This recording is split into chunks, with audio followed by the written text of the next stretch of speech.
பாருங்கள். இது சண்டே காலையில் வடகம் பிடிச்சி பாருங்க. 3 பாத்திரத்தில் வரமிளகா, சோம்பு, கசகசா, பட்டை, லவங்கம், கடலப்பருப்பு, உளுத்தம்பருப்பு, துவரம்பருப்பு, மஞ்சள், வெந்தயம் எடுத்து வச்சுட்டேன். மிளகு இருக்குது, சீரகம் இருக்குது, கடுகு இருக்குது. இது எல்லாமே காஞ்சிட்டு இருக்குது. ஆனால் பாதியெல்லாம் எடுத்து வச்சுட்டு பாதி கொஞ்சம் பொடி பண்ணியிருக்கிறேன். என்ன பொடி பண்ணியிருக்கிறேன்னு பாருங்கள். இதுதான் கறி மசால் பொடி. எல்லாமே 100 போட்டிருக்குறேங்க. இதில் மிளகாய் மட்டும் ஒரு 50 மிளகாய் தான் போட்டிருப்பேன். எண்ணி போட்டிருக்கிற மாதிரி போட்டிருப்பேன். கல் உப்பு வறுத்து கொட்டியிருக்கிறேன். ஏன்னா இது போடும்போது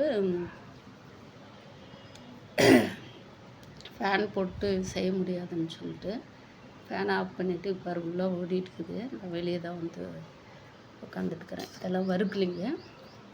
வெயிலில் போட்டாவே அப்படியே சும்மா கொஞ்ச நேரத்தில் மொறுன்னு ஆகுது எல்லாமே. அதாவது கசகசா, பட்டை, ஜாதிபத்திரி, கடல் பாசி, சோம்பு, லவங்கம், ஏலக்காய், இது ஸ்டாரு இலை, பிரிஞ்சி இலை, எல்லா ஐட்டமும் இதில் என்னென்ன ஐட்டம் போட்டிருக்கிறோம்ப.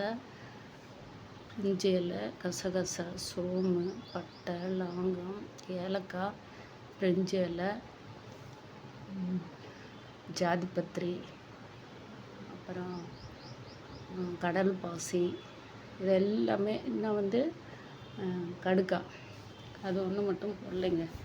ஏன்னா அது இருக்குது, உடச்சி போடணும், ஞாபகம் இல்லை. சரி, மல்லி கொஞ்சோண்டு போட்டு மல்லியும் போட்டிருக்கிறேன், கொஞ்சம் வரமல்லியும் போட்டிருக்கிறேன். இதெல்லாமே போட்டு, ஏன்னா இந்த மசாலா ஐட்டங்கள் எல்லாமே 100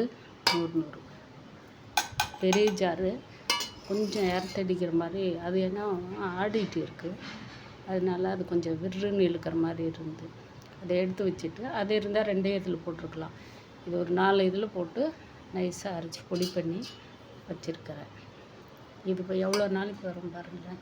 நான் 2 பேருக்கு தான் சமைப்பேன். மீறி போனால் தம்பி வந்தால் 3 பேருக்கு, எக்ஸ்ட்ரா ஒரு 4 பேர் சாப்பாடு, டெய்லி 2 பேர் சாப்பாடு செய்வேங்க.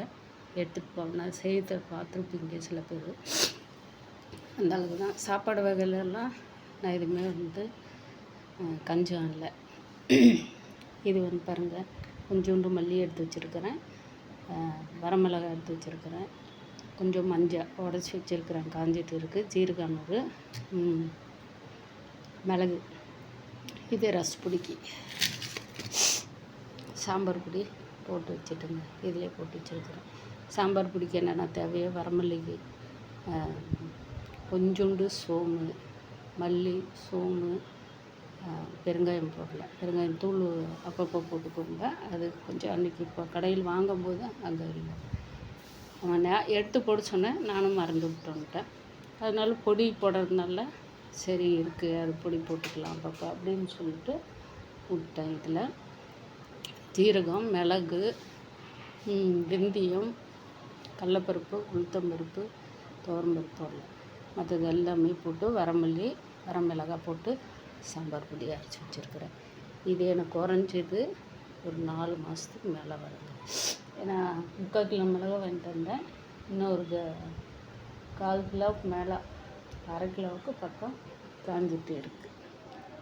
அது என்ன செய்வேன், கருவேப்பிலேருந்து நம்ம இன்னைக்கு கடைக்கு போகல, வாங்கலை, இருந்ததை வடகத்துக்கு போட்டேன். அதனால இதில் மசாலா இருக்கல. வேறு என்ன செய்வேன்னா, இன்னும் கொஞ்சோண்டு மல்லி, மிளகாய், இது பெருங்காயம், கட்டி பெருங்காயம், அப்புறமா கருவேப்பிலை, வரமிளகாய், கட்டி பெருங்காயம், மல்லி கொஞ்சம் போட்டு அரைச்சி கொஞ்சம் சாம்பார் பொடியில் முக்கால்வாசி போட்டுருவேன். கால்வாசி ரசப்பொடியில் கலக்கி வச்சுருவேன். இவ்வளோதாங்க வேலை. இது இன்றைக்கி சண்டே நம்ம இருக்கிறதுனால என்னென்ன வேலை, வாங்கிட்டு வந்தாலாம் எடுத்து காய் போட்டிருக்கிறோங்க, வடகம் புழிஞ்சு வச்சுட்டோங்க. இது மசாலா அரைச்சி வச்சுட்டேன். காலையில் டிஃபன் இன்றைக்கி ராகி மாவு இருந்ததுங்க, அதே வந்து நான் தோசை ஊற்றிட்டு பருப்பும் பொடலங்காயும் போட்டு சாம்பார் வச்சுட்டேன். வேறு எதுவும் இல்லை. சாதம் இருக்குது. இப்போ அப்படியே கஞ்சி ஊற்றி வச்சுருக்கிறேன். ஒரு குளியல் போட்டு வந்து உடம்புலாம் ஒரு மாதிரி எரியிற மாதிரி இருக்குது. இந்த வெயிலுக்கும் இதுக்கும் திரும்பிட்டு இருந்ததுனால குளிச்சுட்டு வந்துட்டு கரைச்சி குடிச்சிட்டு ஒரு படுக்கை போடலாம். டைம் என்ன ஆகுதுன்னு தெரில. கொஞ்சம் படுத்து எழுந்திரிச்சாதான் வந்து பருப்பு சாம்பார் சாப்பிட்டா எனக்கு கொஞ்சம் இதாக இருக்கும். அதனால் படுத்து எழுந்திரிச்சாதான் தலைக்கு ஆயில் வச்சுருக்கிறேன். நம்ம ஆயில் மசாஜ் கொடுத்துருக்குறேன். இன்னும் ஒரு 10 நிமிஷம் சீவுக்காத்தூள் போட்டு நல்லா கொஞ்சம் ஊற விட்டு போய் ஒரு குளியல் போட்டு வந்துடுவாங்க. மக்களை நீங்கள்லாம் இந்த மாதிரி தான் சண்டே இருக்கும்போது நம்ம வீட்டில் யாராவது உங்களுக்கு ஒத்தாசை பண்ணுறதுக்கு ஆள் இருந்தால் இன்னும் கொஞ்சம் ஈஸியாக இருக்கும். நமக்கு யாரும் இல்லை, எல்லாமே நம்மளே பண்ணணும். அதனால் இருந்தாலே இந்த மாதிரி வேலை செய்கிறதெல்லாம் எனக்கு ரொம்ப இன்ட்ரெஸ்ட்டு. எனக்கு உடம்பு மட்டும் ஆரோக்கியமாக இருந்தால் ஃப்ரீயாக இருக்கிற டைமில் எல்லா வேலையும் செய்யணும்னு சொல்லிட்டு எனக்கு அவ்வளோ ஒரு கூட ஒருத்தர் இருந்தாங்கன்னு வச்சுக்கோங்க. நீங்கள் என்ன வேலை சொல்கிறீங்களோ அத்தனையும் செய்வேன். அந்த மாதிரி டைப்பு அந்த மாதிரி எனக்கு ஓடிட்டே இருக்கு. பரபரன்னு ஏதாவது ஒன்று செஞ்சுட்டே இருக்கணும். பார்க்குறதுக்கு ஒரு சொங்கி மாதிரி தான் என் பசங்க சொங்கி சொப்பிள்ளைங்கன்னுவாங்க. அந்த மாதிரி தான் இருப்பேன். ஆனால் வேலையெல்லாம் என்னால் முடிஞ்ச அளவுக்கு மெதுவாக செஞ்சாலும் எல்லா வேலையும் பொறுமையாக செய்யணுன்னு எனக்கு ஒரு ஆசைங்க. நீங்களும் இந்த மாதிரி யாரும் வீட்டில் இருக்காங்க காலையில் டிஃபன் முடிச்சுட்டு இருந்துருந்தீங்களான்னா கூட நம்ம சண்டே ஒரு நாள் இல்லை என்னைக்கு உங்களுக்கு லீவ் கிடைக்குதோ இப்படி செஞ்சு வச்சுட்டோம்பாண்ணா இது நம்ம ஒரு 6 மாதத்துக்கு நமக்கு நான் வாங்கிட்டு வந்துருக்கிற பொருளெல்லாம் எனக்கு வருஷ கணக்கு வரும். 6000 ரூபாய்க்கு வாங்கின பெருசு இல்லை. 2 மாதத்துக்கு ஒரு முறை மறுபடியும் ஆயில் வாங்குவோங்க. காய்கறி இந்த மாதிரி தான் வாங்கணும். ஆனால் அந்த மசாலா இடத்துக்கு 100 50க்கு எவ்வளோ விலை போட்டு வாங்குறோம்னு சொல்லிட்டு நமக்கு தெரியணும். அதனால தான் வருஷத்தில் 2 டைம் வாங்கினா கூட வாங்கிட்டு வச்சுட்டோம்டான்னா ஃப்ரீயாக இருக்கிற டைமில் செஞ்சுக்கலாம். இந்த வெயில் டைமில் எந்தெந்த பொருள் நமக்கு கிடைக்குதோ அதெல்லாம் வாங்கி சேவ் பண்ணி வச்சுக்கலாங்க.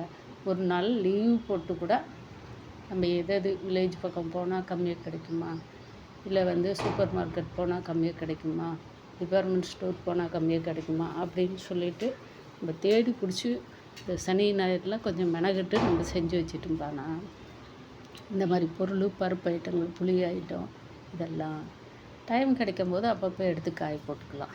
ஆனால் கடைக்கு போகிறதில்ல. முக்கால்வாசி பணம் வருஷம் கணக்கு போட்டிங்களான்னா எவ்வளோ சேவ் ஆகுதுன்னு சொல்லிட்டு நீங்களே இந்த 10 லேடிஸ் சேர்ந்து மாதம் 1000 ரூபாய் 500 ரூபாய் எடுத்து வச்சு இதுக்குன்னு சேவ் பண்ணால் கூட எங்கேயோ போயிடும். அந்த பணத்தை வந்து வருஷத்துக்கு ஒரு தாட்டி போய் பண்ணிட்டு வந்து வச்சிட்டிங்களான்னா நல்லா நமக்கு சேமமாக இருக்குங்க. பொருள் எப்போவுமே நம்ம வீட்டில் நிறைஞ்சி இருக்கிறத நம்ம பார்த்துட்டே இருக்கோங்க. பொருள் இருக்குன்னு இப்போ என்னோடய பழைய பாக்ஸுங்களெல்லாம் பார்த்திங்களான்னா இன்னுமே பருப்பு உளுத்தம்பருப்பு கடலப்பருப்பு வெந்தயம் எல்லாமே இருக்குது. இதெல்லாம் எங்கள் பையனுக்கு சின்ன பிள்ளைங்க தானே, அவங்களுக்கு சின்ன பசங்களாக இருந்தாலும் அவ்வளோ தெரியாது. இத்தனையும் இருந்துட்டு இப்போ எதுக்கு போயிட்டு கருவாச்சி வாங்கிட்டு வந்து வச்சுருக்கிற அப்பா அப்படின்னு சொல்லிட்டு போயிருக்கிறான். ஏன்னா அந்த மாதிரி தான் நமக்கு ஒன்று இல்லைன்னா கூட ஒரு தீப்பெட்டி கூட நமக்கு 2 பெட்டி இருந்தால் தான் ஒன்று முடிஞ்சால் ஒன்று டக்குன்னு அதுக்குன்னே என்ன நம்ம 3வது மாடல் இருக்கிறம்ப ஓடிட்டு இருக்க முடியாது. ஒருத்தர் உதவி தேடணும். ஒரு நாள் அதுங்க நல்லா இருந்தால் செய்வாங்க. கொஞ்சம் அவனுங்களுக்கே ஏதாவது டயர்டாக மனசு கஷ்டமாக இருந்தால் சலிச்சுக்குவாங்க இல்லையா, அதெல்லாம் நம்ம பார்க்கணும். நெக்ஸ்ட்டு வந்து நாளைக்கு காலையில் அரிசியெல்லாம் எடுத்து கொஞ்சம் சாயந்தரமாக தூங்கி எழுந்திரிச்சிட்டு அரிசியெல்லாம் எடுத்து கொஞ்சம் கழுவி நான் ஒன்று போட்டுருவேன். நாளைக்கு காய போட்டு பொடி பண்ணிட்டு வந்துடலான்னு நினைக்கிறேன். பார்க்கலாங்க எப்படி போயிட்டு இருக்கு இன்னைக்கு காலம். பார்க்கலாம். பாய் மக்களே.